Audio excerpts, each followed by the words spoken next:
SM Store, amanah dalam muamalah.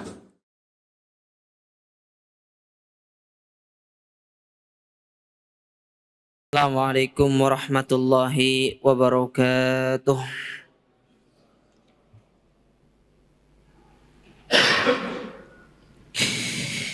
Innal hamdalillah nahmaduhu wa nasta'inuhu wa nastaghfiruh wa na'udzu billahi min syururi anfusina wa min sayyiati a'malina. Man yahdihillahu fala mudilla lahu wa may yudlil fala hadiyalah. Wa asyhadu an la ilaha illallah wahdahu la syarika lah. Wa asyhadu anna Muhammadan abduhu wa rasuluh.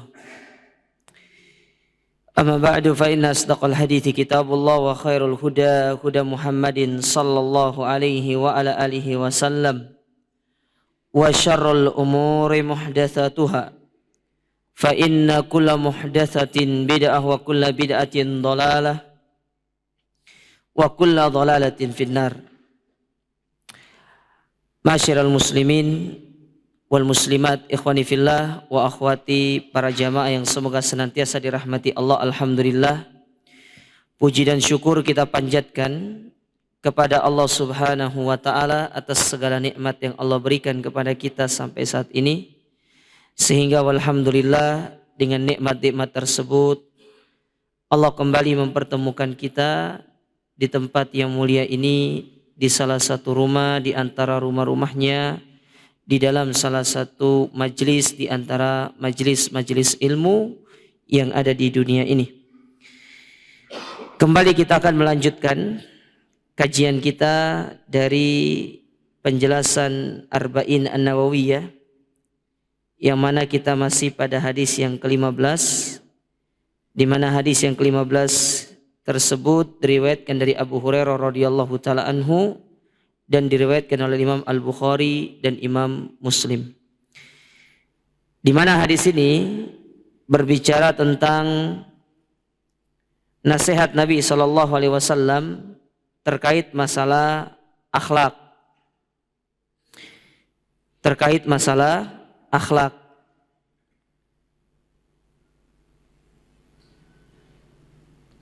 Di mana Nabi alaihi salatu wassalam bersabda, "Man kana yu'minu billahi wal yaumil akhir falyakul khairan aw liyasmut."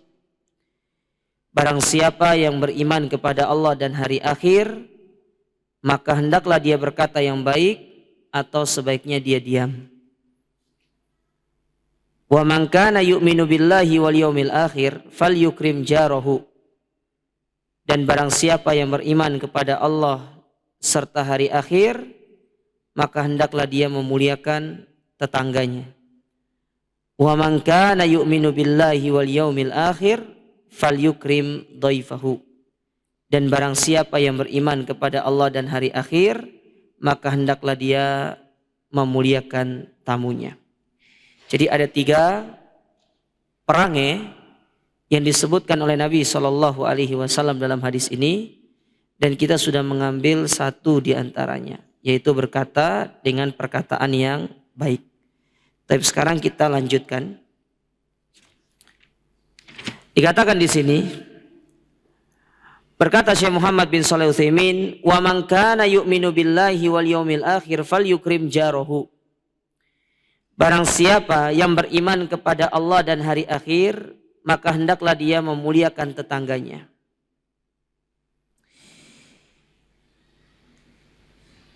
Siapa yang dimaksud dengan tetangga di sini?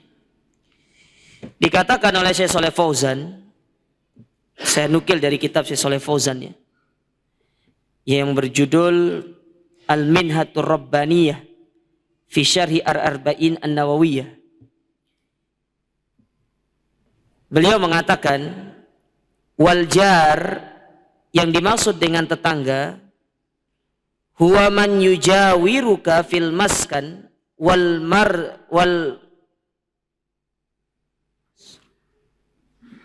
ini salah cetak ini, fil maskan wal mazra'a wal masna wal majjar walahu haqqun fil kitabi was sunnah wal ijma'. Tetangga itu yaitu orang-orang yang berada di sampingmu, baik dalam masalah tempat tinggal, ataupun sawah, atau pabrik tempat bekerja, atau tempat dagang. Jadi misalkan punya toko samping itu kiri kanan itu tetangga. Jadi dia punya hak. Biasanya kan kita kalau sama toko sebelah itu suka saingan. Ya. Tetangga sebelah kita itu punya hak. Toko sebelah itu punya hak. Pabrik ataupun intinya yang berada di samping kita, dia punya hak. Yang mana hak tersebut disebutkan di dalam Al-Quran, Sunnah, dan ijma' para ulama. Seperti firman Allah Ta'ala dalam surat An-Nisa ayat yang ke-36. Yang mana ayat ini disebutkan oleh para ulama sebagai ayatul hukuk. Ayat yang berbicara tentang hak. Karena Allah tidak hanya menyebutkan tentang haknya dia, tapi menyebutkan hak sesama manusia. Tapi Allah memulai haknya, hak di sini dengan menyebutkan hak Allah terlebih dahulu. Dan itu sebagai isyarat bahwasanya kita tidak boleh mendahulukan hak makhluk daripada hak Allah. Jadi hak Allah dulu baru hak makhluk. Paham sampai di sini jemaah? Jadi hak Allah dulu yang harus ditunaikan. Tidak boleh kita menunaikan hak manusia atau makhluk terlebih dahulu. Harus hak sang Khalik dulu. Apa kata Allah di situ? Wa'budullaha wa la tusyriku bihi syai'a. Dan sembahlah Allah dan jangan berbuat syirik kepadanya dengan sesuatu apapun. Ini hak Allah. Jadi Allah memulai ayat ini, surat An-Nisa ayat 36 ini dengan menyebut haknya. Dan hak Allah itu cuma satu. Tidak boleh berbuat syirik. Itu doang. Ustaz, berarti boleh maksiat? Ya enggak gitu juga maksudnya. Artinya segala hal-hal yang berkaitan dengan kemaksiatan kepada Allah, ya itu tidak diperbolehkan.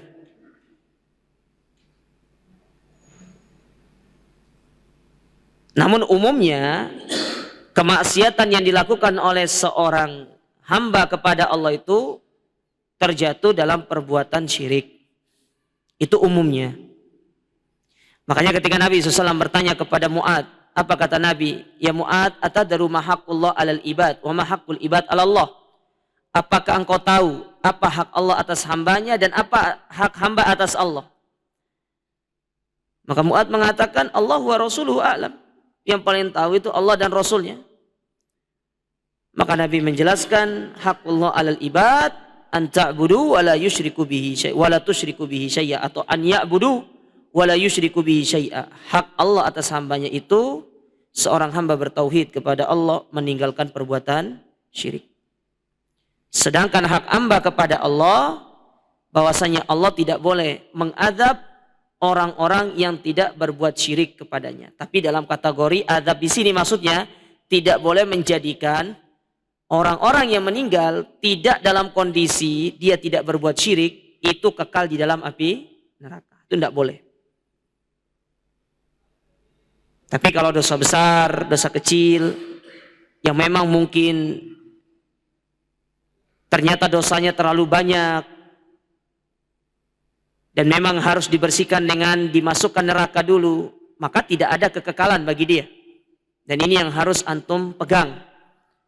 Akidah Ahlus Sunnah, sering kita ulangi, akidah Ahlus Sunnah menetapkan pelaku dosa besar, dosa kecil, ketika dia meninggal, dia belum bertobat dari dosa besar ataupun dosa kecil, kemungkinan dia masuk neraka, iya, tapi tidak kekal.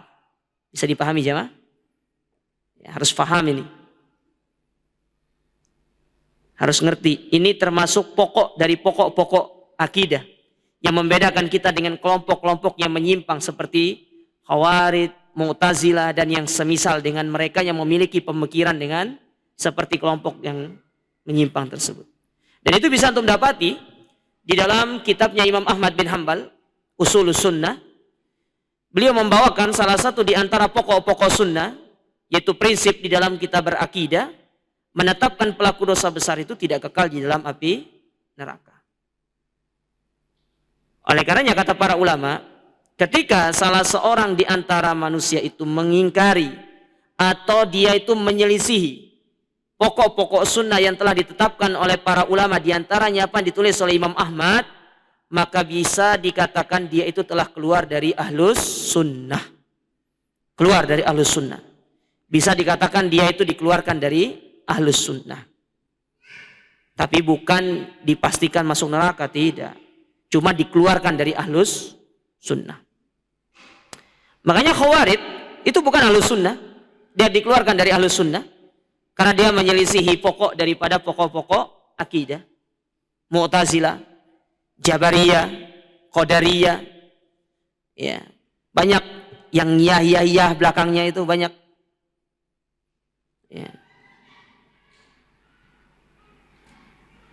Kelompok itu banyak. Kalau dulu Nabi menyebutkan 73, itu zaman Nabi, 14 abad yang lalu. Mungkin 73 itu sudah beranak pinak sekarang. Mungkin 73.000 yang ada sekarang itu. Banyak. Apalagi kalau antum masuk sufi, sektenya banyak. Ada sekte yang sufi itu zikirnya masih lengkap. La ilaha illallah. Ada yang sektenya itu depannya saja la ilah, tidak ada Tuhan. Orang ateis kayak gini. Ya, kan tidak ada Tuhan itu orang ateis, betul? Iya kan? Ada yang cuma belakangnya doang, illallah. Ada yang nanti cuma Allah. Ada yang sektenya cuma hu gitu. Itu apa artinya hu itu? Ya, itu domir itu. Domir muttasil. Ada yang memiliki pemahaman cukup ingat Allah sudah dikatakan kita beribadah. Karena Allah berfirman, wa aqimis sholata lidzikri. Dirikanlah salat untuk mengingat aku. Artinya kalau sudah ingat Allah, sudah salat, sudah ibadah namanya. Ya, ngeri. Ya, makanya antum enggak usah ikut mereka. Antum jadi hamba yang masih syariat aja. Yang tetap ibadah sama Allah. Karena kalau kita tetap ibadah sama Allah, berarti kita sama statusnya dengan Nabi. Berarti Nabi itu belum makrifat. Nabi itu masih syariat. Buktinya Nabi ibadah sampai kakinya bengkak. Kalau antum mungkin bengkak juga, tapi dibengkakin dulu baru ibadah. Kita kembali ke sini. Itu hak yang pertama disebutkan. Lalu apa kata Allah dalam ayat itu? Wabil walidaini ihsana. Dan berbuat baik kepada kedua orang tua. Nah ini dia. Hak kedua, yaitu hak orang tua. Mungkin timbul pertanyaan dalam diri antum, ya Ustadz, kenapa nggak disebutkan tentang hak kepada Rasul? Kenapa Allah tidak menyebutkan di situ wa'budullaha wa la tusyriku bihi syai'a, kemudian wa bi rasulihi, mengikuti Rasulnya? Kenapa nggak disebutkan Rasul setelah itu? Kenapa disebutkan orang tua? Banyak yang disebutkan oleh para ulama. Ya. Ada yang menyebutkan bahwasanya ayat ini itu masih konteksnya itu ketika Nabi masih hidup. Ya, ketika Nabi masih hidup. Dan kewajiban kita mengikuti Nabi itu tidak perlu untuk disebutkan dalam hak manusia. Karena memang itu sudah kewajiban. Beliau itu panutan kita. Ada yang menyebutkan bahwasanya haknya Rasul itu tersendiri. Allah alam ini dalam masalah khilaf di kalangan para ulama ya. Namun intinya, ya, Nabi itu memiliki hak dan haknya Nabi juga tinggi dari kita.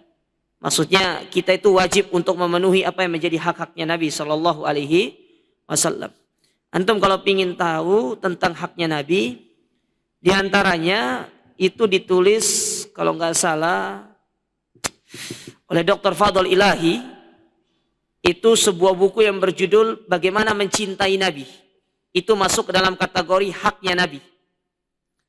Ada diterjemahkan kalau nggak salah. Seingat saya sudah diterjemahkan. Warna covernya itu merah putih, penerbit Darul Haq kalau nggak salah itu.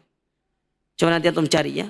berkaitan dengan mencintai Nabi Shallallahu Alaihi Wasallam yang ditulis oleh Dr. Fadl Ilahi. Ya, bagus bukunya itu. Kemudian yang berikutnya Allah sebutkan wabidil kurba, yaitu karib kerabat kita. Karib kerabat, dia punya hak. Wal yatama, orang-orang miskin, orang-orang yatim. Wal masakin, kemudian orang-orang miskin. Sudah berapa itu? 1, 2, 3, 4. Yang kelima, wal jaridil kurba wal jaril junub, yaitu tetangga, baik itu tetangga itu kerabat antum atau yang bukan kerabat antum. Lihat, disebutkan 2 sama Allah di situ. Baik tetangga itu dari kalangan keluarga atau bukan. Kalau dia keluarga, dia punya hak lebih besar. Tapi kalau dia bukan keluarga, haknya itu kurang 1. Karena dia itu bukan keluarga, tapi tetap dia punya hak sebagai seorang tetangga. Itu sudah sering saya sebutkan ya. Tetangga antum punya hak. Kalau dia kafir, dia punya 1 hak. Hak dia sebagai apa? Tetangga. Paham? Kalau dia muslim, dia punya 2 hak. Hak pertama tetangga, hak kedua sebagai seorang muslim. Kalau dia kerabat antum, dia punya 3 hak. Hak pertama dia tetangga, hak yang kedua dia seorang muslim, dan hak yang ketiga dia sebagai kerabat kita. Dia punya 3 hak. Ya. Ini perlu diperhatikan jam. Kadang-kadang kan ada orang bertetangga dengan adiknya, dengan paman, bibinya, dengan kerabatnya. Ada di antara untuk di sini bertetangga dengan kerabatnya? Ada kan? Ya. Kadang samping kiri kita itu kakak kita atau adik kita. Mungkin bukan kiri kanan, depan mungkin itu kakak kita. Apalagi yang jadi tetangga antum itu orang tua. Tuh haknya juga lebih tinggi. Haknya lebih tinggi. Nah, Allah sebutkan tentang hal ini. Baik kerabat ataupun yang bukan kerabat. Itu hak mereka untuk dimuliakan. Taib. Nah, itu yang dimaksud dengan tetangga ya. Jadi bukan hanya tetangga itu tempat antum tinggal, tapi rekan kerja antum kiri, kanan, depan itu termasuk tetangga. Antum jualan di pasar atau jualan buka toko, jadi toko kiri kanan antum itu tetangga antum. Dia punya hak. Antum gak boleh menzalimi dia, antum tidak boleh menyakiti dia. Kadang-kadang kan kita dapati sebagian orang dilihat toko temannya atau sampingnya itu lebih ramai, dia berusaha untuk berbuat zalim. Ini tidak boleh, ini hukumnya haram. Haram, ikhwan. Tidak diperbolehkan. Apalagi pakai guna-guna, pakai jimat, pakai ini segala macam. Subhanallah. Ya. Sekarang itu saya dapati ternyata sudah mulai kesyirikan berupa jimat ini tersebar sampai ke perkara-perkara yang sangat kecil. Kalau dulu saya lihat penjual ikan itu mah enteng-enteng aja kalau berdampingan gitu. Kalau sekarang ada yang pernah cerita sama saya, Ustadz, tetangga samping saya yang jual ikan itu Ustadz, itu pakai jimat makanya dia laris itu. Penjual ikan sekarang pakai jimat, luar biasa ya. Nggak tahu besok itu. Mungkin penjual tomat pakai jimat pula. Wallahu a'lam, kita tidak ngerti. Makanya kesyirikan itu harus dibersihkan. Akidah harus dipelajari. Antum tidak usah khawatir dengan rizki. Yang menggerakkan customer itu kepada kita Allah. Selagi kita menempuh cara-cara yang sudah dibenarkan. Jualan antum, yang antum jual itu produknya bagus. Ya. Kemudian antum benar-benar memperhatikan kualitas, pasti akan datang pembeli itu kepada antum. Itu tidak usah khawatir, rizki itu di tangan Allah. Hari ini nggak ada, besok pasti ada. Besok nggak ada, tenang, akan terus datang. Terus berdoa kepada Allah, terus meminta kepada Allah. bukan menempuh jimat, bukan menempuh penglaris segala macam, tidak perlu seperti itu. Apalah artinya keuntungan dunia yang antum dapatkan yang banyak kalau antum jauh dari Allah Ta'ala. Harta yang bermanfaat itu, harta yang bisa menjadikan kita semakin dekat dengan Allah. Sebagaimana nasihat Salama bin Dinar, rahimahullahu ta'ala, beliau pernah mengatakan, kullu nikmatin la tuqarribuka minallahi fahiya baliyah. Segala nikmat yang tidak bisa mendekatkan diri kita kepada Allah, maka nikmat itu sia-sia dan dia akan menjadi sebuah bumerang nanti di hari kiamat bagi kita. Apalah artinya? Tidak ada manfaatnya, ikhwan. Percuma banyak, tapi kita jauh dari Allah. Percuma banyak, tapi tidak ada keberkahannya. Rumah tangga sering kelahi, padahal punya harta. Anak tidak berbakti sama orang tuanya, hartanya banyak. Karena ada satu hal yang sangat penting yang hilang dalam diri kita. Keberkahan hidup itu, jemaah sekalian. Itu yang paling penting harus diperhatikan. Hidup itu berkah. Karena kalau Allah sudah memberikan keberkahan dalam diri kita, seluruh kehidupan antum, langkah kaki antum, waktu antum, semuanya akan dibimbing oleh Allah Subhanahu wa ta'ala. Itu yang antum harus kejar. Keberkahan hidup. Dan itu dimulai dari perkara seperti mencari rizki yang halal, mencari harta yang halal, karena itu merupakan salah satu sumber keberkahan di dalam hidup kita. Nah, kita kembali ke sini. Ya.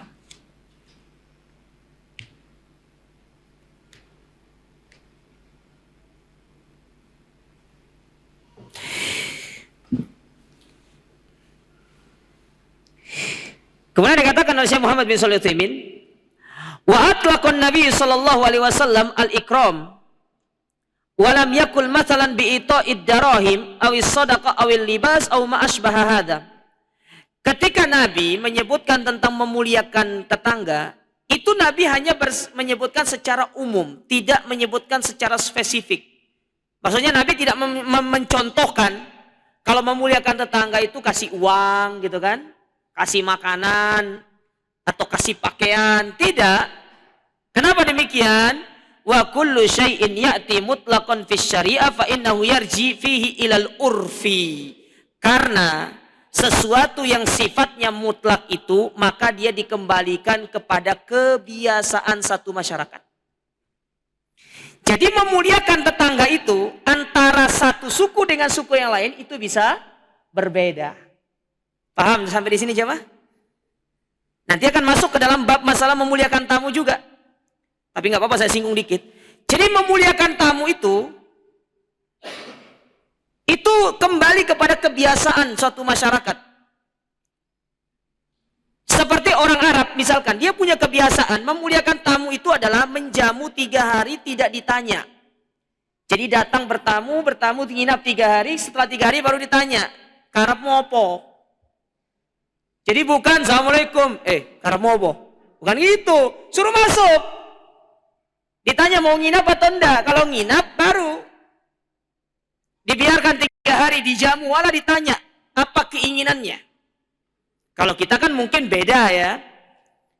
Budaya kita mungkin berbeda. Antum tinggal di Jawa Timur sama di Jawa Tengah, cara memuliakan tamunya mungkin beda. Atau cara memuliakan tetangganya mungkin beda. Atau kita ngomong Jawa Timur misalkan, antara orang Surabaya dengan orang di Madura, atau mungkin dengan orang di mana, dia berbeda cara memuliakan tamunya mungkin seperti itu. Dan itu kembali kepada kebiasaan. Makanya syariat tidak menetapkan secara spesifik, karena pasti kalau ditetapkan secara spesifik, takutnya nanti itu tidak akan mampu untuk dilakukan. Paham sampai di sini jemaah? Ya.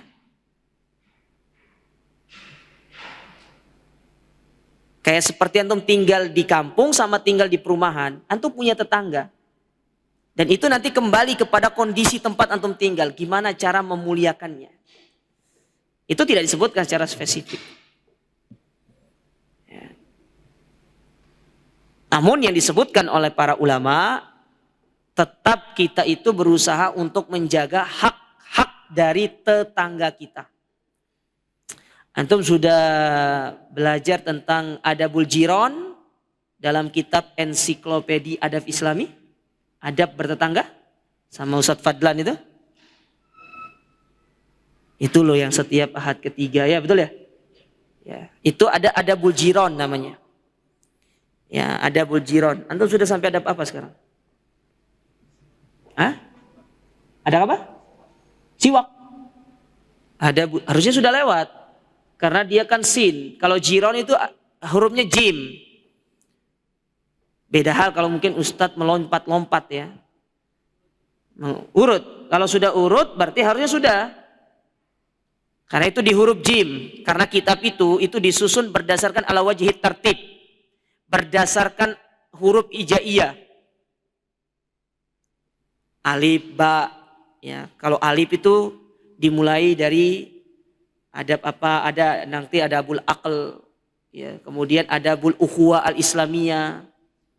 Ya. Adabul jiron namanya. Mungkin nanti antum lupa ya, mungkin karena banyak pikiran mungkin ya, belum bayar listrik mungkin. Mungkin belum bayar apa. Coba nanti dibuka lagi mungkin ya.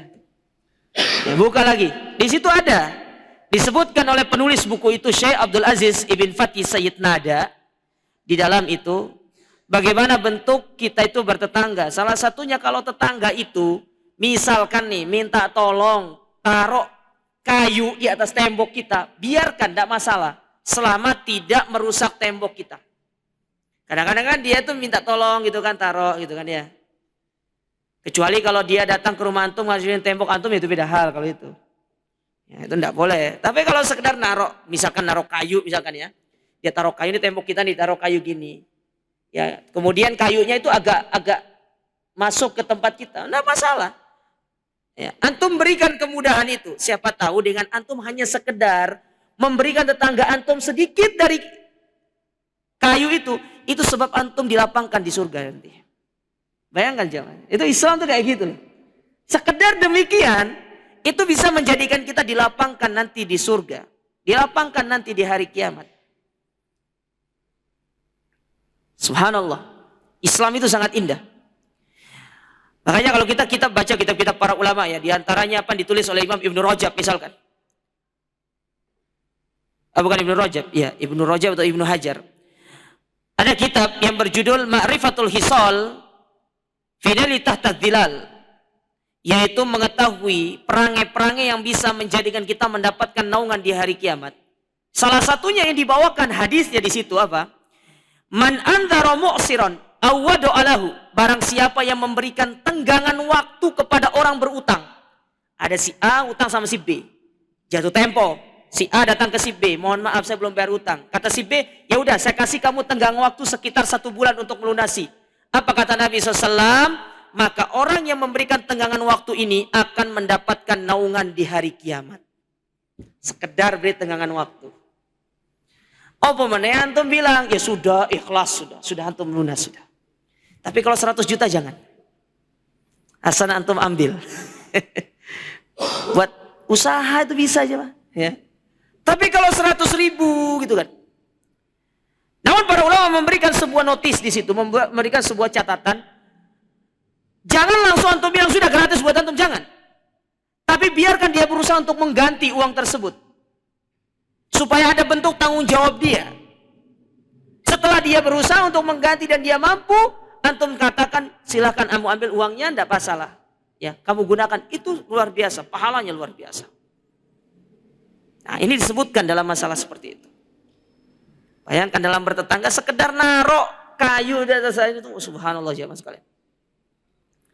Kadang-kadang kita dapati sebagian orangnya sangat pelit dengan tetangganya. Tapi kita sebagai tetangga itu harus sadar diri. Jangan nanti dikasih hati mintanya nyawa. Jangan. Kita harus sadar diri juga.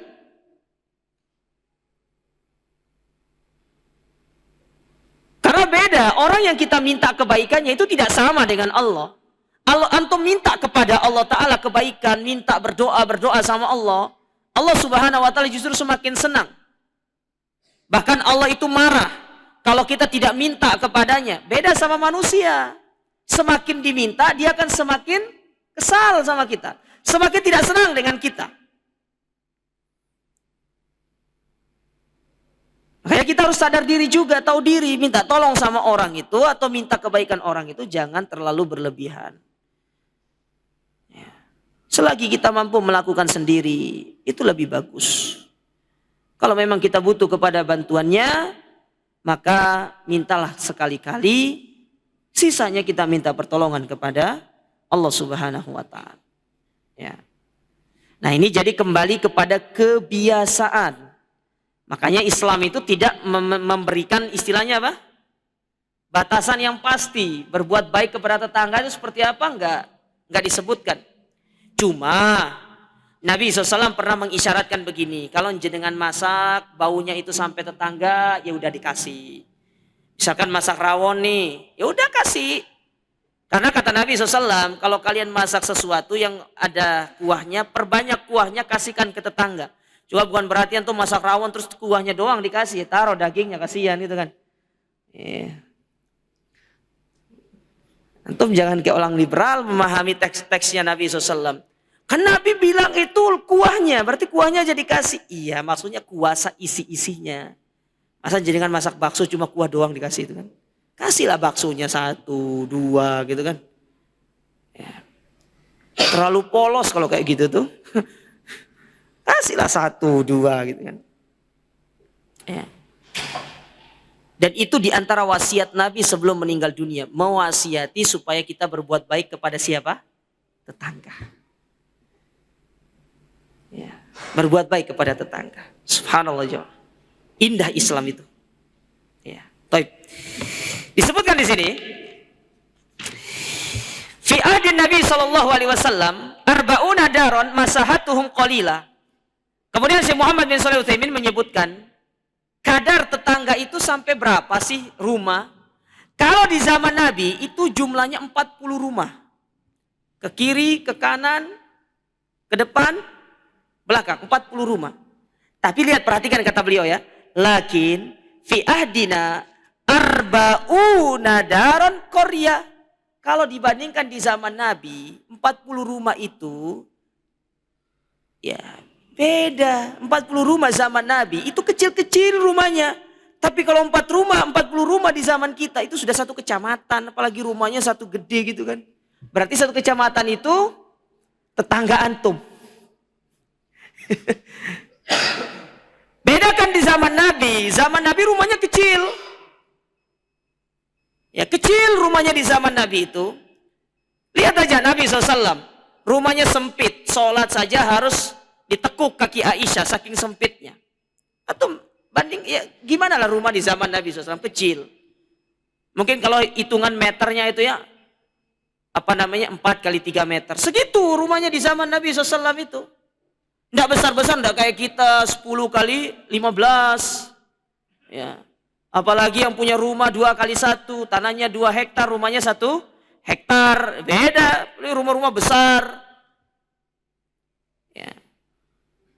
Nah makanya kata beliau, fa'idha kulna inna jaro arba'una daron wal buyut kusur kana fiha su'ubah. Andai kata kita menetapkan apa yang di zaman Nabi, bahwasanya tetangga itu adalah 40 rumah ke kiri, 40 rumah ke kanan, 40. Gede Pak, 40 rumah itu. Ya.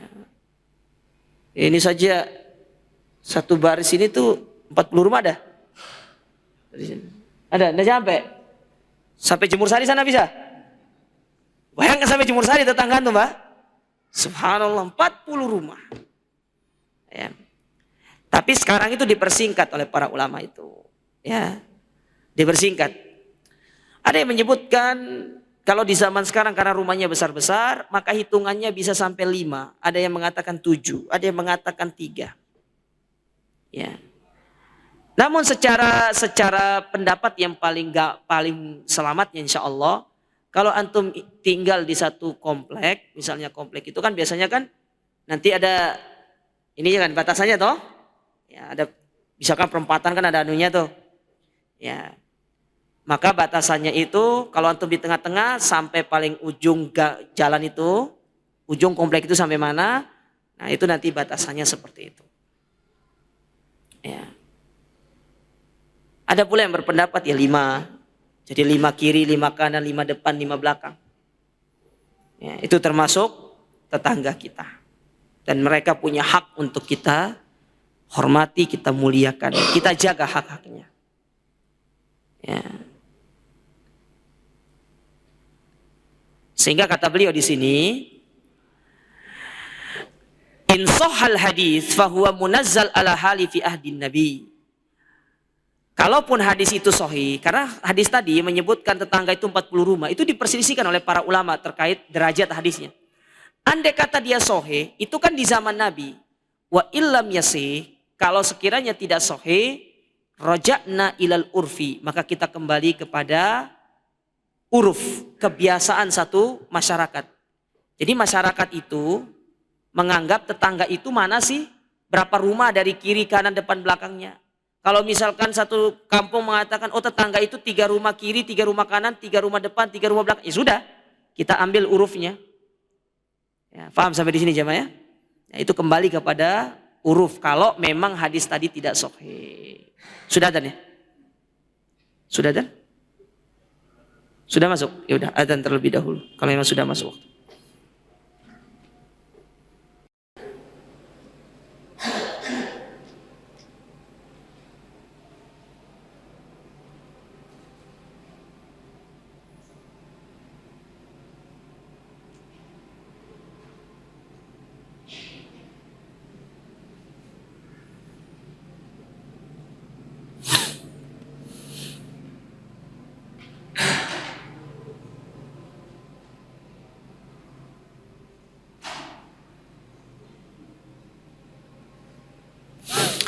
Baik. Kita lanjutkan sedikit. Kemudian disebutkan di sini, wa man kana yu'minu billahi wal yaumil akhir falyukrim dhaifahu. Dan barang siapa yang beriman kepada Allah dan hari akhir, maka hendaklah dia memuliakan tamunya. Memuliakan tamu ini, ikhwan, adalah perkara yang sangat penting. Sampai-sampai para ulama ya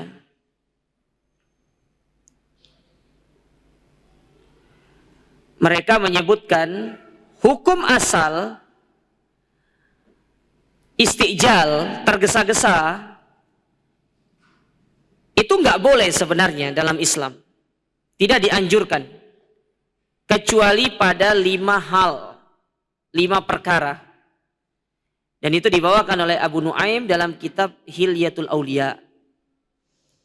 Ya, hukum asal tergesa-gesa itu tidak boleh. Karena dalam sebuah ungkapan disebutkan al-ajalatu minasyaiton. Ketergesaan itu dari syaitan. Dalam sebuah kaidah fikih menyebutkan manistajala syai'an qabla awanihi uqiba bihirmanihi. Orang yang bersegera dalam sesuatu, terburu-buru terhadap sesuatu, maka dia akan dihukum dengan hilangnya sesuatu itu dari dirinya. Tetapi ketergesaan itu dikecualikan dari 5 hal. Yang pertama, bertobat. Tobat itu perkara yang harus disegerakan, tidak boleh ditunda-tunda. Tidak boleh ditunda-tunda, tidak boleh telat. Tidak boleh kita delay. Ya, biarkan pesawat yang delay, antum jangan delay. Karena memang pesawat itu sudah biasa delay dia. Ya. Yang kedua, yaitu menguburkan jenazah. Harus disegerakan. Kadang kita dapati jenazah itu dia meninggal maghrib ya. Jangan tunggu besok pagi dikuburkan. Malam ini juga dikuburkan. Segera untuk dilakukan penguburan. Jangan ditunda-tunda. Karena banyak kesalahan yang kita dapati itu ditunggu sampai besok pagi. Itu kesalahan. Itu tidak boleh seperti ini. Yang ketiga, yaitu ikramud dhaif, memuliakan tamu. Makanya kalau ada tamu datang ke rumah, paling tidak siapkan sesuatu yang bisa langsung dibawa ketika dia datang. Air mineral kah? Air gelas di rumah seperti ini. Siapkan. Nanti kalau tamu datang langsung dikasihkan kepada tamu tersebut. Karena itu bagian daripada ikramud dhaif. Terlepas nanti jenengan mau pergi beli Makanan yang lain itu tidak ada masalah. Apa yang bisa dikeluarkan, dikeluarkan. Maka air seperti ini solusi di rumah. Cuma kadang-kadang ya kita dapati tangan kita gatal juga kalau lihat air kayak gini nih. Bikin ngambil gitu loh. Ya, akhirnya kita yang ngabisin sendiri. Ya toh? Nah, kemudian yang keempat yaitu membayar hutang. Meskipun hutangnya belum jatuh tempo, bayar segera. Tidak perlu tunggu jatuh tempo. Ya, belum jatuh tempo itu lebih bagus dibayar hutangnya biar hidup ini tenang, aman, nyaman. Di antara sebab orang nggak bisa tidur itu mikirin hutang. Tapi kadang-kadang saya dapati ada orang masa bodoh dengan hutang itu. Sebelum ngutang ingatannya kuat. Tapi setelah ngutang, tiba-tiba daya ingatnya berkurang 85%. Ya, luar biasa ya. Ternyata faktor uang itu dapat mengurangi daya ingat. Ya, daya ingat. Makanya kata Umar bin Khattab radhiyallahu taalaan, antum pingin lihat kualitas orang. Satu, bersafar dengan dia. Kalau sudah bersafar akan kelihatan kualitas orang itu seperti apa. Apakah dia lebih memperhatikan dirinya atau orang lain. Kalau dia lebih memperhatikan dirinya, egois. Ya, karena dalam urusan dunia kita harus ithar, mendahulukan orang.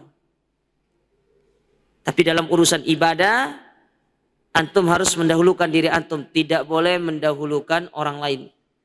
Ya, makanya jangan nanti ya ada soft awal kosong, monggo Pak, jangan monggo Pak maju, monggo Pak, antum yang maju. Ya, jangan monggo Pak itu. Ya. Taib. Kemudian ya yang terakhir ya, yaitu menikahkan anak gadis jika sudah bertemu dengan jodohnya. Kalau belum bertemu ya gimana antum menikahkan? Makanya siapa tahu antum ini jodohnya. Segeralah menemui mereka. Jangan biarkan para gadis itu lama menunggu antum. Antum melihat statusnya Pak Wakil Presiden itu? Ya, nikah itu gampang. Nador, ya, lamar, cocok, nikah, sudah set gitu loh. Lamaan.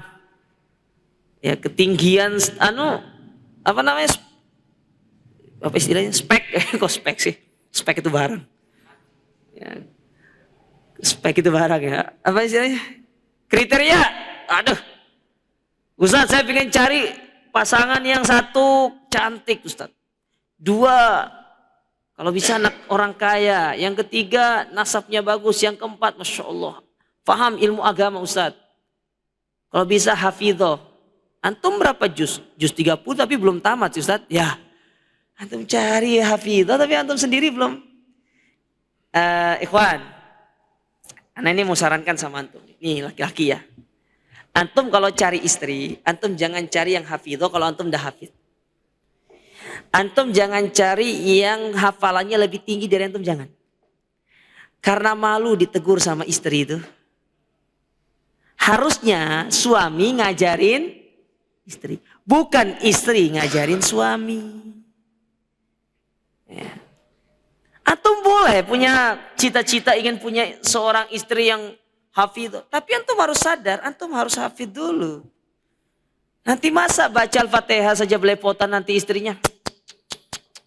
Masa nanti antum mau jadi imam nih buat istri antum. Masa istri antum tepuk tangan setiap sholat karena antum salah? Masa antum mau gitu? Tepuk tangan ngapain Ustaz? Isyarat, diingatkan antum itu salah. Makanya jangan. Benar, kita punya cita-cita cari istri yang hafidhah, benar. Tapi antum harus barengkan dengan kualitas diri antum. Itu lebih selamat. Karena Allah Ta'ala berfirman dalam Al-Quran, Ar-rijal qawwamuna 'alan nisa. Laki-laki itu pemimpin. Pemimpin itu bukan dipimpin, tapi dia yang pemimpin, itu pemimpin. Dia yang ngajar. Bukan antum yang diajar sama istri. Ya. Nah, ini perlu diperhatikan ya. Jadi anak gadis perlu disegerakan. Taib. Saya selesaikan dikit ini. Jadi memuliakan tamu itu perkara yang sangat dianjurkan. Sama dengan tamu ini jamaah sekalian, tidak disebutkan bagaimana bentuk kita memuliakan tamu itu seperti apa. Tidak disebutkan, hanya Nabi mengatakan muliakan tamu. Adapun bentuk memuliakan tamu itu kembali kepada kebiasaan satu kaum. Kembali kepada kebiasaan satu kaum. Kalau orang sini muliakan tamunya, keluarnya apa kalau makanannya, Pak? Saya kalau pas ke Malang itu, Malang Selatan dulu itu ya, tahun 2013 dulu masih saya ingat itu. Jadi kalau kita bertamu ke rumah siapa? Ke rumah warga itu, Pak, Mas, monggo Pinara. Setiap saya bertamu, satu hal yang saya lihat itu di daerah Donomulyo, desanya desa Purwodadi. Itu banyak kristenisasi di situ dulu. Ya. Kita berada di satu masjid. Masjid kita di tengah-tengah. Di utara itu Protestan, di selatan itu Katolik. Jadi kalau Protestan ngadakan acara, pasti Katolik ngadakan acara. Ya Islam ini nggak ada acaranya masalahnya. Kita ini nggak punya dana mau ngacara. Gitu kan. Makanya banyak itu kalau kita jalan, Assalamualaikum, Waalaikumsalam. Tahu-taunya pas kita masuk ke rumahnya, salibnya itu Pak lebih besar daripada mic ini. Ternyata dia tuh dulunya Muslim, tapi karena himpitan ekonomi ditanggung sama gereja. Nah, itu pentingnya kita sebagai kaum muslimin bantu saudara itu. Kan dulu kan kita KKN ya istilahnya kan. Dalam KKN kan ada istilahnya mapping, ada transek gitu kan istilahnya kan ya. Kita lakukan pemetaan wilayah, tahu ini masuk warga. Kita cari informasi. Nah, masuk gitu itu. Ya. Oh, sudah selesai, berarti kita akhiri ceritanya. Tadi enggak saya sambat. Nah, di situ kebiasaan warganya itu kalau kita bilang monggo Pinara, yang saya perhatikan setiap saya mampir ke rumah warga itu selalu saya dihidangkan teh hangat sama jenang. Itu dia. Teh hangat sama jenang. Dan itu ternyata tidak hanya di daerah situ. Saya coba datang ke wilayah agak utara dikit. Ke sini, ke utara sih itu ya. Tapi lebih ke arah sininya. Saya pergi ke Sumber Manjing Kulon, ke daerah Paga. Ya, Sami Mawon gitu loh. Artinya saya menyimpulkan orang sana kalau memuliakan tamu, ya makanannya seperti itu. Gitu loh. Orang Surabaya ya Allah, gimana cara memuliakan tamunya? Itu kan beda-beda Pak. Ya toh? Tidak sama. Antara orang Surabaya dengan orang sana itu tidak sama. Cara memuliakan tamu itu kembali kepada uruf. Andai kata di satu tempat itu tidak ada uruf yang pasti, maka dia itu kembali kepada al-ihsan. Yaitu kita berbuat baik sesuai dengan syariat selama tidak melanggar syariat. Itu dia maksudnya. Paham sampai di sini? Misalkan antum nih di Surabaya kan tidak ada nih. Tidak ada standar baku memuliakan tamu.